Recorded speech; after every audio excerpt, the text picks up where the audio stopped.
સુરતમાં પ્રાથમિક શાળાના ભવનના ખાતમુહૂર્ત કાર્યક્રમ છે, જેમાં ગૃહ રાજ્યમંત્રી હર્ષ સંઘવીના હસ્તે ખાતમુહૂર્ત કરવામાં આવ્યું। કેન્દ્રીય જળશક્તિ મંત્રી સી.આર. પાટીલ પણ ઉપસ્થિત રહ્યા। 42.6 કરોડના ખર્ચે 14 પ્રાથમિક શાળાના 9 ભવન તૈયાર થશે।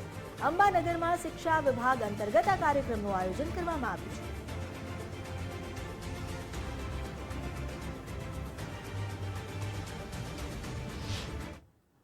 આજે સુરત મહાનગરપાલિકામાં 14 સ્કૂલો અને 9 ભવનનું ખાતમુહૂર્ત આદરણીય જળશક્તિ મંત્રી સી.આર. પાટીલ સાહેબના કરકલમોથી કરવામાં આવ્યું છે।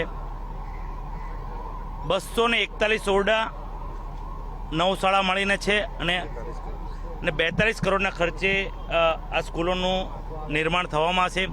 આશરે 5500 જેટલા છોકરાઓ આ શાળામાં ભણશે। અત્યારે આ છોકરાઓને બીજી શાળામાં મર્જ કરી દીધા છે, એટલે આવનાર સમયમાં દોઢ વર્ષની અંદર આ તમામ શાળાનું બાંધકામ કમ્પ્લીટ થઈ જશે।